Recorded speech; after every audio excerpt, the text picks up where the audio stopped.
नमस्ते स्टूडेंट्स, कैसे हो सब लोग? ठीक हो? काफी दिनों के बाद मिल रहे हैं। आज हम स्टार्ट करने जा रहे हैं मैथ्स का चैप्टर नंबर 15, जिसका नाम है प्रोबेबिलिटी। अब जब ये प्रोबेबिलिटी नाम आपको दिमाग में पहली बार आता है तो आप क्या सोचते हो? फॉर एग्जाम्पल, 23rd से स्कूल स्टार्ट होंगी या नहीं होंगी? What is the probability? कितने बच्चे आएंगे? मोस्ट ऑफ आएंगे, कम आएंगे? व्हाट इज द प्रोबेबिलिटी के सारे बच्चे हैं? व्हाट इज द प्रोबेबिलिटी कि भाई इस बार अभी तो सब सिलेबस भी कम हो गया और एग्जाम की डेट भी आ गई। पहले ऐसा होता था ना भाई, जब सिलेबस कम नहीं हुआ था तब कि भाई व्हाट इज द प्रोबेबिलिटी कि भाई सिलेबस कम होगा या नहीं होगा। तो ये सारे जब चांसेस जिसको बोलते हैं, बराबर है, वो हम इस चैप्टर में पूरा डिटेल में पढ़ेंगे। बहुत ही अच्छा चैप्टर है। जिनको साइंस लेना है, कॉमर्स लेना है, उनको साइंस में भी आएगा, कॉमर्स में भी आएगा। अच्छे से ध्यान से पढ़ लीजिए। इवन आपने 9th में थोड़ा बहुत इसका बेस पढ़ा था, बट ट्राई करेंगे यहाँ पे मैं आपको पूरी तरह से एक्सप्लेन कर सकूं। Suppose a coin is tossed at random. एक कॉइन को टॉस कर रहे हो। When we speak of coin, we assume it to be fair. Fair मतलब देखो, कोई भी आपने रियल और अच्छा वाला कॉइन, रियल कॉइन देखा होगा तो एक साइड उसमें हेड होगा और एक साइड टेल होगा। That is it is symmetrical so that there is no reason for it to come down more often on one side than the other. और आपने कॉइन घर पे देखो, पॉज करो वीडियो और देखो घर पे कॉइन। अब देखोगे तो दोनों साइड इक्वल होता है। एक साइड वो क्या बोलते हैं, हैवी होता है, एक साइड कम हैवी होता है। ऐसा नहीं, दोनों साइड सिमेट्रिकल होता है। कैसे भी गिर सकता है, ऐसे भी और ऐसे भी। We call this property of the coin as being unbiased. और इसको क्या बोलेंगे? Unbiased coin. अनबायस्ड जब भी यूज हो उसका मतलब समझ लेने का कि वो फेयर है, वहां पे कोई चीटिंग नहीं हुई। By the phrase random toss, अब देखो रैंडम का मतलब क्या होता है? We mean that it is allowed to fall freely without any bias और इंटरफेरेंस। ऊपर करके छोड़ दिया, ठीक है? ऐसा नहीं कि ऊपर करके हाथ में रखा, ऊपर करके नीचे जमीन पे आ रहा है, छोड़ दिया, वो रैंडमली, फिर वो उसमें कुछ भी आ सकता है, वो अपने ऊपर नहीं। Now we know in advance that the coin can only land in one of the two possible ways. Coin या तो हेड होगा या तो टेल होगा, हमें पर क्या आएगा वो नहीं पता है। हमें इतना पता है कि या तो वो हेड होगा या तो वो टेल होगा, बट हमें ये नहीं पता है कि भाई क्या आएगा। दो में से एक आंसर आ सकता है, पॉसिबिलिटीज हमें पता है, बट क्या आएगा वो नहीं पता है, ठीक है? आइदर हेड अप और tail up. We dismiss the possibility of its landing on its edges. वो मूवी में होता है ना कि बीच में रुक जाता है, वो प्रैक्टिकली ऐसा पॉसिबल नहीं है। विच में be possible, for example if it falls on sand, अगर सैंड पे गिरेगा तो हो सकता है, बाकी नहीं हो सकता। Okay, we can reasonably assume that each outcome, head or tail, is as likely to occur as the other.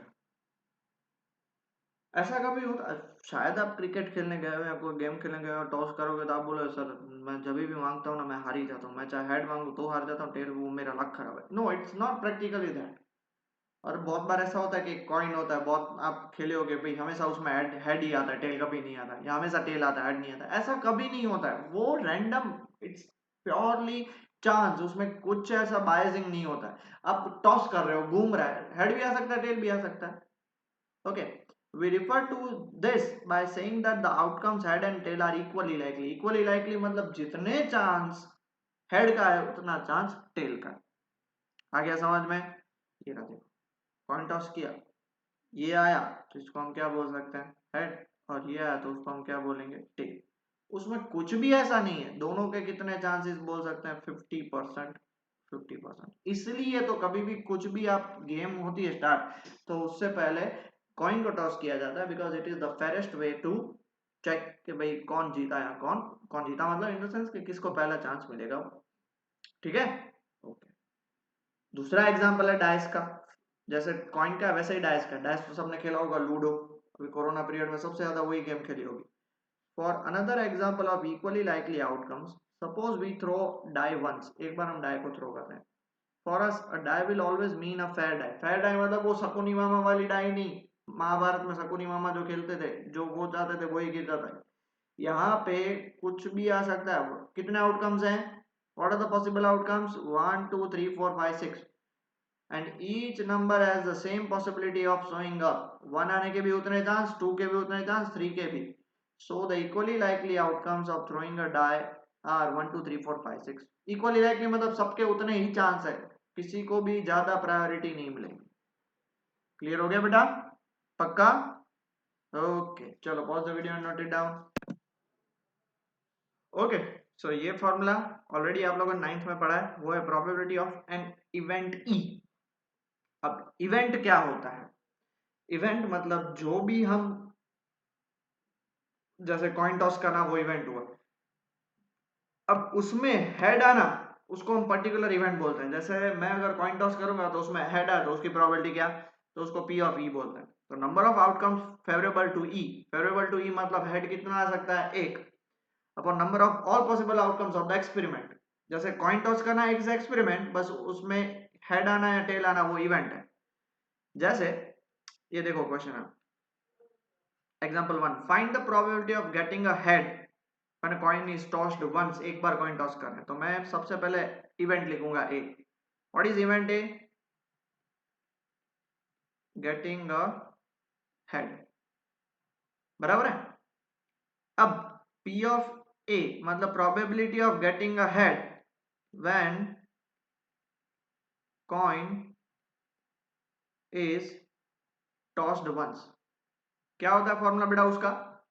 Formula होता है उसका फेवरेबल, मतलब हेड कितनी बार आ सकता है। देखो आप कभी भी कॉइन टॉस करोगे तो या तो हेड आ सकता है या तो टेल आ सकता है, ऐसे ब्रैकेट में लिखा जाता है, इसको सैंपल स्पेस बोलते हैं।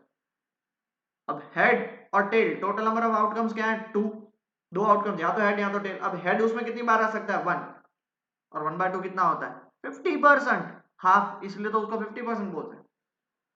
और भी पूछा है, also find the probability of getting a tail, मतलब उस इवेंट को मैं बी नाम दे देता हूं, getting a tail when coin is tossed once, P of B. Tail देखो एक बार है, आउट ऑफ कितना, 2 बार, हो गया हाफ। हो गया ना बेटा? पक्का? श्योर? समझ में आया? तो पहले इवेंट लिखते हैं, फिर उसको प्रोबेबिलिटी ऑफ इवेंट ए, कितना आउटकम्स, क्योंकि देखो टेल भी एक बार है, कितने में से, 2 में से। ठीक है, चलो pause the video, note it down बेटा जल्दी से। ओके देखो ये सेकंड क्वेश्चन क्या है, अ bag contains a red ball, a blue ball and a yellow ball. 3 colour के बॉल है, all the balls of being same size, सब सेम साइज के, मतलब बैग के अंदर है तो आपको देख तो नहीं पाओगे, मतलब अगर अलग अलग साइज के हो तो आपको पता चल जाए कि भाई ये कलर का है, ये दूसरे कलर का है, ये तीसरे, सब सेम साइज के, आइडेंटिकल जिसको बोलते हैं। Kritika takes out a ball from the bag without looking into it, ऐसे हाथ डाल कर निकाल। What is the probability that this she takes out yellow ball, red ball and blue ball?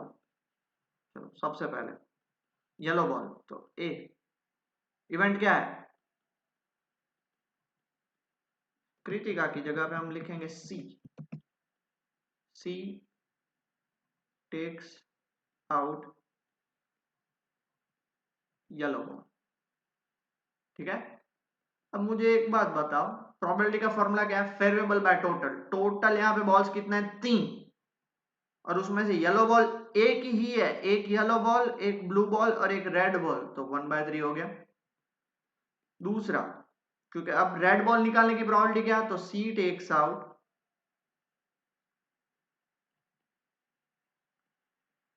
Red ball, तो पी ऑफ बी। फॉर्मूला क्या है, favourable, favourable by total, total कितने हैं, 3, उसमें से रेड कितने हैं, 1, तो 1/3। तीसरा, सी क्या होगा, C takes out a blue ball, बराबर है, क्या होगा उसका, C takes out blue ball. अब बताओ पी ऑफ सी कितना होगा, टोटल 3 है और ब्लू बॉल भी 1 है। अब मैं आपको एक चीज बताना चाहूंगा कि जो, ये पहले लिख लीजिए फिर मैं बताता हूं। लिख लिया बेटा? ओके, अब देखो कोई भी कॉइन को टॉस करोगे तो या तो हेड आएगा या तो टेल आएगा, तो दोनों को ऐड करेंगे। यहां पे आप चेक करो, P of A plus P of B, half plus half, कितना, 1 मिला, मिला 1। ओके नेक्स्ट ये देखो, यहाँ पे भी 3 केस हैं, so P of A plus P of B plus P of C 1/3 plus 1/3 plus 1/3 answer 3/3 answer 1 आएगा।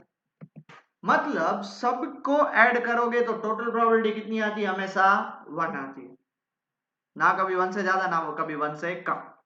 टोटल प्रोबेबिलिटी मैं बोल रहा हूं, टोटल प्रोबेबिलिटी हमेशा टोटल उसका 1 आता है। ओके, ये चीज याद रही, मैं बताऊंगा डिटेल में, पहले इतना। ओके, अब देखो, the sum of the probabilities of all the elementary events of an experiment is 1। Elementary events मतलब मेन इवेंट्स, मेन दो ही थे, हेड और टेल, दोनों को ऐड किया 1। येलो ब्लू और रेड तीन मेन इवेंट्स ऐड किया 1, तो उनकी प्रोबेबिलिटी हमेशा 1 है। ओके, क्लियर हुआ? चलो नेक्स्ट क्वेश्चन है example 3। Suppose we throw a die once, एक बार हम डाई को थ्रो कर रहे हैं। What is the probability? Die को एक बार थ्रो कर रहे हैं तो टोटल आउटकम्स कितने होंगे? टोटल आउटकम्स होंगे 6। कौन से? 1 2 3 4 5 और 6। इन 6 में से कुछ भी आ सकता है। अब पूछा है what is the probability of getting a number greater than 4। So first event A, getting a number greater than 4। so getting a number greater than 4, तो फॉर्मूला तो एक ही है, फेवरेबल। 4 से बड़ा नंबर कौन सा है बताओ? 2, एक है 5 और एक है 6, सो 2 अपॉन टोटल नंबर्स कितने हैं? 6, तो आंसर आएगा 1/3। सेकंड बी क्या पूछा है, सुनना, probability of getting a number, तो क्या लिखेंगे? Getting a number less than और इक्वल टू 4, या तो 4 या 4 से कम होना चाहिए। तो बताओ, जब आप डाइस थ्रो करोगे तो टोटल आउटकम्स तो 6 ही होंगे। 4 या 4 से कम मतलब 1 2 3 और 4, मतलब 4 केस, 4/6 2/3। वापिस ऐड करो, बनाया। या तो नंबर 4 या 4 से छोटा होता है या 4 से बड़ा होता है, उसके अलावा इसको बोलते हैं एलिमेंट्री इवेंट्स, और उन दोनों का एडिशन भी क्या हुआ? 1 हुआ। क्लियर हो गया बेटा? पक्का? चलो pause the video, note it down, फिर आगे बढ़ते हैं। ओके, सो एक और उससे फॉर्मूला बनता है, और उस फॉर्मूला का नाम है ये, कि भाई जैसे ये देखो, ये हमने क्वेश्चन सॉल्व किया था, 1/3 आया और 2/3 आया, मतलब हमारे पास दो इवेंट है, पी ऑफ ए और पी ऑफ बी, दोनों को ऐड करेंगे तो आंसर आया 1। अब इन दोनों में से मान लो ये वैल्यू हमारे पास नोन है और ये अननोन है, मतलब हमें ये फाइंड करनी है। तो पी ऑफ बी को कैसे फाइंड कर सकते हो? 1 माइनस पी ऑफ ए हो गया, 1 माइनस पी हो गया, that's it, this is the basic concept. तो इसको बोलते हैं कॉम्प्लीमेंट्री इवेंट्स। क्या बोलते हैं बेटा उसको? कॉम्प्लीमेंट्री इवेंट्स वो होते हैं कि जिनका एडिशन होके 1 आए, तो एक हमारे पास नोन हो तो उसको 1 में से माइनस करो, यही वो फॉर्मूला बना, P of E bar is equal to 1 minus P of E. Okay, P of E bar is equal to 1 minus P of E bar, मतलब देखो बहुत बार बहुत जगह पे देखो उसको पी ऑफ ई बार भी बोलते हैं, पी ऑफ ई डैश भी बोलते हैं, ई नॉट भी बोलते हैं। वो क्या हो गया? 1 में से पी ऑफ ई को माइनस कर दो, मतलब मान लो सिंपल सा कॉन्सेप्ट। मैं आपको बोलूं कि भाई इंडिया वर्सेस ऑस्ट्रेलिया की अभी क्रिकेट मैच स्टार्ट होने वाली है, तो इंडिया के जीतने के चांसेस 60% है, तो इंडिया के हारने के चांसेस कितने होंगे? ऑब्वियस बात है, 40%। या फिर मैं आपको बोल दूं कि ऑस्ट्रेलिया के जीतने के चांसेस 30% है, तो इंडिया के कितने? तो आप बोलोगे 70, क्योंकि दो ही बंदे खेल रहे हैं, तो उसमें से एक हमें पता है तो दूसरा उसका कॉम्प्लीमेंट होता है। इसलिए देखो, आपको एक इवेंट पता है तो दूसरी उसकी कॉम्प्लीमेंट या नॉट इवेंट या बिल्कुल नेगेटिव इवेंट होती है, नॉट वाली जो भी इवेंट होती है, तो हम ऑटोमेटिकली फाइंड कर सकते हैं कि भाई आप सपोज आप मान लो कि कुछ खेल रहे हो, आपके जीतने के चांसेस हैं 60%, तो आपके ना जीतने के चांसेस, ना हारना मतलब ना जीतना हुआ ना 40%, 1 माइनस 60, 1 माइनस मतलब 100 माइनस 60, 40% हो जाएगा। क्लियर? दूसरी दो डेफिनेशन है, the probability of an event which is impossible to occur is 0। वो इवेंट जो पॉसिबल ही नहीं है, that is sun rises from the west, possible ही नहीं है practically, such an event is called an impossible event. Okay, next, the probability of an event which is sure, fix है, sun rises from the east, fix ही है, उसे हम क्या बोलते हैं, sure event. Such an event is called a sure event, और उसका दूसरा नाम है सर्टेन इवेंट। और ये बहुत ही इंपॉर्टेंट चीज है कि भैया कोई भी प्रोबेबिलिटी होती है वो हमेशा या तो जीरो हो सकती है जो इम्पॉसिबल इवेंट, या श्योर इवेंट जिसकी वन हो सकती है, बाकी उनके बीच में हो सकती है, ना कभी वन से ज्यादा ना कभी जीरो से कम। ठीक है, बहुत ही इंपॉर्टेंट है, याद रख लेना। ओके, आगे बढ़े। ठीक है, अब कार्ड्स वाले क्वेश्चन आते हैं। अब आपको थोड़ा बहुत कार्ड्स का बेसिक नॉलेज होना पड़ेगा इसके लिए। ठीक है, कार्ड्स का बेसिक, कार्ड्स टोटल होते हैं 52। ठीक है, उसमें 4 स्लॉट होते हैं। पहला होता है क्लब, दूसरा होता है स्पेड, तीसरा होता है हार्ट, और चौथा होता है डायमंड। हर एक के कितने कितने कार्ड्स होते हैं, 13, 13, 13 और 13। ये रहे देखो, इसको बोलते हैं एस, 2 3 4 5 6 7 8 9 10, इसको बोलते हैं जैक, इसको बोलते हैं क्वीन, और इसको बोलते हैं किंग। ये है पहला है वो क्लब का, जैसे शेप देख लो, ऐसे ऐसा शेप भी बहुत बार होता है इसका। ठीक है, इसको बोलते हैं स्पेड। ओके, ये दोनों ब्लैक कार्ड्स हैं जो टोटल मिलकर कितने होते हैं, 26 ब्लैक कार्ड्स टोटल मिलकर 26 होते हैं। ठीक है, अब ये है आपका हार्ट, और ये है आपका डायमंड्स के कार्ड। ये दोनों रेड कार्ड्स हैं जो दो मिलके होते हैं 26। तो अब देखो 26 प्लस 26, रेड और ब्लैक मिलके 52 बन गए। ये जो तीन पूरा रो है उसको हम बोलते हैं फेस कार्ड्स। क्या बोलते हैं, फेस कार्ड्स। देखो इन सबके फेस हैं, इनके अलावा यहाँ पे ये जो आपको दिख रहे हैं उनमें किसी के भी फेस नहीं है। तो फेस कार्ड्स कितने होते हैं, फेस कार्ड्स होते हैं 12, 1 2 3 4 5 6 7 8 9 10 11 12। और नॉन फेस कार्ड्स तो लॉजिकली बात है कि भाई टोटल 52 है, तो नॉन फेस कार्ड्स कितने होंगे, 40। तो 40 प्लस 12 52 ऐसे मिलते हैं। क्लियर हो गया। तो ये पूरा बेसिक कॉन्सेप्ट है, कुछ ड्रॉ व्रॉ नहीं करना है, नेक्स्ट पेज में मैं बताता हूँ, बट आपको एक कॉन्सेप्ट क्लियर हो। जो कार्ड्स खेलते होंगे उनको तो अच्छे से पता होगा, जो नहीं खेलते उनके लिए बेसिक चीज है। ठीक है, ये रहा पूरा, देखो। ओके, कार्ड्स 52 होते हैं। स्पेड के कितने होते हैं, स्पेड के होते हैं 13, क्लब के होते हैं 13, डायमंड के होते हैं 13, और हार्ट के होते हैं 13। ये दोनों मिलके कितने बनाते हैं, 26, और ये दोनों मिलके भी कितने बनाते हैं, 26। ठीक है, अब ये तीन मिलके क्या बनाते हैं, फेस कार्ड्स। ओके, और ये मिलके क्या बनाएंगे, नॉन फेस कार्ड्स। तो टोटल फेस कार्ड्स होते हैं 12, नॉन फेस कार्ड्स होते हैं 40, और टोटल मिलके बन गया 52। खत्म हो गई बात। तो ये याद रख लो, आपका काम हो जाएगा। ठीक है, लिख लिया बेटा सब लोगों ने। चलो आगे बढ़ते फिर। Example 4, one card is drawn from well सफल डेक ऑफ 52 कार्ड्स। तो टोटल नंबर ऑफ कार्ड्स 52 है। ऐसे वो जो जादूगर होता है वो मैजिक करता है, बोलता है चुनो, calculate the probability that the card will be an ace. तो सबसे पहले event A, the card will be an ace, मतलब इक्का। कितने होते हैं इक्के, हमने अभी चेक करते हैं, देखो 4 इक्के, 4 2 4 3 4 4 4 5 4 6 4 7 4 8, सब 4 4 4 होते हैं।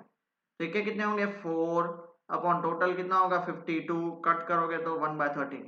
ओके, दूसरा बी, क्या बोला है, the card will not be an S.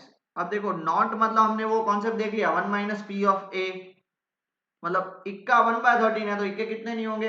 एक ये कॉन्सेप्ट, और दूसरा कि भाई 52 में से 4 इक्के हैं, तो 4 को छोड़ के दूसरे कितने कार्ड्स हो जाएंगे, 48 सच कार्ड जो इक्के नहीं होंगे, तो इसको कट कर दो, तो ये कितना होगा 12/13। और दूसरी मेथड जो मैंने आपको बताया, P of B 1 minus P of A हो जाएगा, नॉट वाला कॉन्सेप्ट, तो 1 माइनस, चेक करो ये भी कितना होगा 1/13, एलसीएम लोगे तो आंसर आया 12/13। दोनों मेथड कर सकते हो, दोनों से आंसर सेम आएगा। आगे बढ़े। Next question, two players Sangeeta and Reshma play a tennis match. It is known that the probability of Sangeeta winning the match. Okay. Event A. Sangeeta wins the match. उसकी probability कितनी दी हुई है, 0.62। तो P of A दिया हुआ है 0.62। क्या पूछा, what is the probability of Reshma winning the match, तो उसको B नाम देते हैं। Reshma wins the match.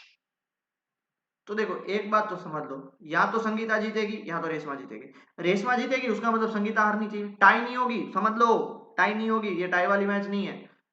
Tie होती तो सुपर ओवर होती है, पता है ना। अब रेशमा जीतनी चाहिए मतलब वो संगीता नहीं जीतेगी तो रेशमा जीतेगी ना। तो उसको मैं क्या बोल सकता हूँ, 1 माइनस पी ऑफ ए बोल सकता हूँ, 1 माइनस 0.62। जो संगीता के हारने के चांसेस वो रेशमा के जीतने के चांसेस कितने होंगे, 0.38। प्लीज कैलकुलेशन मिस्टेक मत करना, 6 दिया हुआ तो वहां पे 4 लिख के आते हो बहुत सारे बच्चे, आते हुए भी पूरा रॉन्ग हो जाएगा। तो ऐसी गलतियां मत करना, ठीक है, जो मैं आपको बता देता हूँ। ना पता चले तो प्लीज वीडियो दूसरी बार देखो, फिर भी नहीं पता तो मुझसे पूछ लो। ओके नेक्स्ट, ये क्वेश्चन में बहुत सारे बच्चे अटक जाते हैं तो प्लीज ध्यान से सुनना। डिफिकल्ट कुछ नहीं है, सिर्फ समझना, एक बार क्लिक होना चाहिए आपके दिमाग में। Savita and Hamida are friends, दो फ्रेंड्स हैं। What is the probability that both will have different birthdays ignoring a leap year. So total outcomes कितने होंगे, लीप ईयर नहीं है, सो टोटल आउटकम्स होंगे 365। मान लो आज 19 नवंबर, अगर सविता और हमीदा दोनों का बर्थडे एक ही दिन हुआ तो have same birthday. But different birthday मतलब 19 नवंबर को सविता का बर्थडे है, तो इस एक दिन के अलावा रिमेनिंग 364 डेज में किसी भी दिन हमीदा का बर्थडे होगा, तो दोनों का बर्थडे क्या बोल सकते हैं, डिफरेंट बर्थडेज। बात होगी खत्म। मतलब हमीदा का बर्थडे 20th को है या 18th को है या कभी भी है, 19th को छोड़ के कभी भी है तो उसको डिफरेंट बर्थडेज बोलेंगे ना। तो 19th को छोड़ के हमीदा के पास कितने ऑप्शंस है दूसरे बर्थडेज के लिए, 364। आप बोलो सर हमीदा को क्यों दूसरा ऑप्शन दिया, अरे भाई हमीदा को मान लो 19 नवंबर है तो सविता के पास भी कितने ऑप्शंस होंगे डिफरेंट बर्थडेज के लिए। डिफरेंट बर्थडेज के लिए कितने होंगे बेटा, अभी चेक किया हमने 364। सो event A, both have different birthdays, so p of a कितना हो जाएगा 364 by 365। और b, both have same birthday, same मतलब एक ही दिन दोनों का बर्थडे होना चाहिए, तो वो तो एक ही दिन, वो तो बोलने में ही समझ में आ गया, 1 by 365, एक ही दिन, 1, एक ही दिन ऐसा बर्थडे होगा। समझ में आया, पक्का, क्लियर हो गया, ठीक है। चलो pause the video, note it down. Next question, there are 40 students in a class 10th of a school whom 25 are girls and 15 are boys. The class teacher total outcomes कितने हैं, 40। okay, the class teacher has select one student as a class representative जिसको monitor भी बोल सकते हैं। she writes the name of each student on a separate card, एक card में लिखा नाम, फोल्ड करके अंदर रख दिया। the cards being identical मतलब सबकी साइज सेम है, कोई बड़ा छोटा नहीं है। then she puts the card in a bag and stirs them thoroughly. she then draws one card from the bag, फिर उसमें से निकालेगा। what is the probability that the name written on the card is the name of a girl। अब a, क्या probability, the name written on the card is of the girl। सो हमारे पास total outcomes तो 40 है, देखो ये बात तो fix है। अब अंदर कार्ड्स हैं, उसमें कितने कार्ड्स पे गर्ल्स का नाम होगा, 25 गर्ल्स हैं, तो क्या आएगा आंसर 25 by 40, 5 से कट कर सकते हो तो आंसर आया 5 by 8। दूसरा यहाँ पे खत्म नहीं हुआ, उन्होंने ये भी बोला कि भाई बॉय का नाम लिखा होगा उसकी प्रोबेबिलिटी क्या, तो वही लिख लो, the name written on the card is of the boy, तो पी ऑफ बी 15 by 40, क्योंकि बॉयज कितने 15 हैं, चेक कर लो 3 by 8 और दोनों का ऐड करो आंसर आएगा 1। मतलब या तो बॉय या तो गर्ल, और कोई तो है ही नहीं ऑप्शंस। 15 बॉयज है, 25 गर्ल्स है, 40 है। अगर गर्ल्स के लिए ए रखा है तो उसको 1 माइनस वाला भी कॉन्सेप्ट लगा सकते हैं जो मैंने आपको बताया, बट नहीं करना है तो ये भी लगा लो। क्लियर, पक्का, आगे बढ़े। Okay next question, example 8। A box contains 3 blue, 2 white and 4 red marbles. Total outcomes कितने होंगे? 3 plus 2 5 and 4 9. If a marble is drawn at random from the box, what is the probability that it will be white? सबसे पहले A.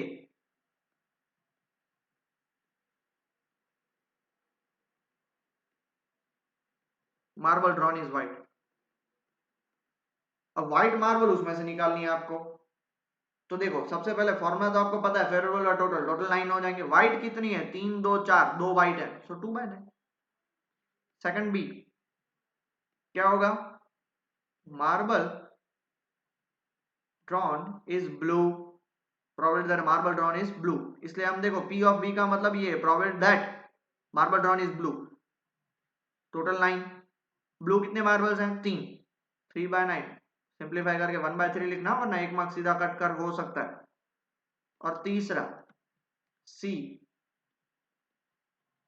Marble drawn is red. अब बताओ total number of 9 है, अब red की कितनी मार्बल है? 4, तो आंसर आ गया 4 बाय 9, खत्म हो गई बात, सिंपल। आगे बढ़े, चलो नेक्स्ट एग्जांपल 9। टाइम कितना होगा?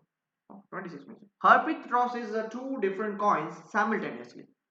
दो कॉइन, दो कॉइन, एक कॉइन दूसरा कॉइन, ये मान लेते हैं 1 रुपए का कॉइन है और ये मान लेते हैं 2 रुपए का कॉइन, इसमें हेड टेल और इसमें भी हेड टेल होगा। अब इसके पॉसिबल आउटकम्स कितने होंगे पहले तो ये समझना है, पॉसिबल आउटकम्स कितने होंगे ये समझना है। व्हाट इज द प्रोबेबिलिटी वो दूसरी बात है, पॉसिबल आउटकम्स कितने होंगे? इसके 4 पॉसिबल आउटकम्स होंगे। अब मान लो, अब देखो या हेड पहले गिरा या तो टेल पहले गिर सकता है। ये फर्स्ट कॉइन में, फर्स्ट कॉइन में हेड गिरा तो सेकंड कॉइन में भी हेड गिर सकता है और एल्स टी। पॉसिबल आउटकम्स मतलब समझ रहे हो क्या क्या आउटकम्स निकल सकते हैं, सारी पॉसिबिलिटी। तो पहला एच एच है, दूसरा एच टी है। सिमिलरली पहले में टी गिरा तो पहला आउटकम्स टी, फर्स्ट कॉइन पे टी गिरा तो दूसरे कॉइन पे एच भी आ सकता है, या पहले कॉइन में टी गिरा दूसरे कॉइन में टी भी आ सकता है, तो इसका क्या होगा? टी एच और T T. Therefore possible outcomes कौन से होंगे? H H, H T, T H और टी टी। तो नंबर कितने हुए? नंबर ऑफ पॉसिबल आउटकम्स होंगे 4। याद रखना, ये मैं कॉन्सेप्ट आपको आगे आगे सिखाऊंगा, आगे आएगा एक्सरसाइज में क्वेश्चन कि भाई एक कॉइन के लिए 2 आउटकम्स, 2 के लिए 4, तो 3 के लिए। अब अगर जिनने 6 बोला ना वो सब गलत, 8 आएंगे, वो मैं इसलिए आपको एक्सरसाइज में जब आएगा तब बताऊंगा। तो हमें क्या फाइंड करना? What is the probability she gets at least 1 head. अब देखो ये भी वर्ड काफी इंपॉर्टेंट है, एटलीस्ट 1 का मतलब कम से कम एक हेड होना चाहिए।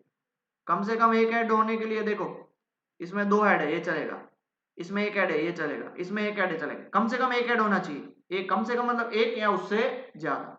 कम से कम का नाम ही उल्टा है, देखो कम से कम मतलब उससे ज्यादा, रियल में उससे ज्यादा, और ज्यादा से ज्यादा मतलब भाई उससे कम चलेंगे, उससे ज्यादा नहीं होगा। मैं बोलूँ ज्यादा से ज्यादा मैं 4 रोटी खा सकता हूँ, तो 5 में तो खा ही नहीं सकता। कम से कम मैं 2 रोटी खाऊंगा, मतलब मुझे एक रोटी नहीं चलेगी, 2 या उससे ज्यादा दो। तो ये वर्ड्स का, ये वर्ड समझने का है, ठीक है। तो हमारा यहाँ पे आंसर क्या आएगा? Yes, this is not to be written in exam, not to be written in exam, okay ठीक है। तो इवेंट ए, इवेंट ए क्या नाम देंगे? सी गेट्स एटलीस्ट 1 हेड। तो पी ऑफ ए का फॉर्मूला क्या आएगा? टोटल आउटकम्स 4 है, कितने प्रोबेबिलिटी निकली? 3 निकली ना, 3/4। समझ में आया बेटा? पक्का समझ में आया? श्योर? ओके, तो आंसर आपको सिर्फ यहां से लिखना है, आंसर इतना, ये और ये, ठीक है। डन, लिख लिया? ओके। सिंस टाइम मेरे ख्याल से काफी ज्यादा हो गया, आधा घंटा हो गया है, बाकी ऐसा होगा तो 9 तक हम यहाँ पे रखते हैं। 10th 11th 12th और 13th ऐसे होंगे, 10 11 12 और 13 वो नेक्स्ट लेक्चर में दे देंगे। बट आज के लिए इतना। आई होप आप लोगों को ये कॉन्सेप्ट समझ में आया हो, ठीक है। अच्छे से पढ़ाई करिए, मन लगा के पढ़ाई करिए, ओके। टाइम कम है हमारे पास, अभी स्पीड ज्यादा बढ़ाएंगे, इसके बाद हमारे मैथ्स में देखो ये चैप्टर स्टार्ट कर दिया तो फिर मैथ्स में 3 चैप्टर बाकी रहेंगे, साइंस में भी 3-4 ही चैप्टर बाकी हैं। ओके, तो स्पीड बढ़ानी पड़ेगी। Okay, till then take care and study well बेटा।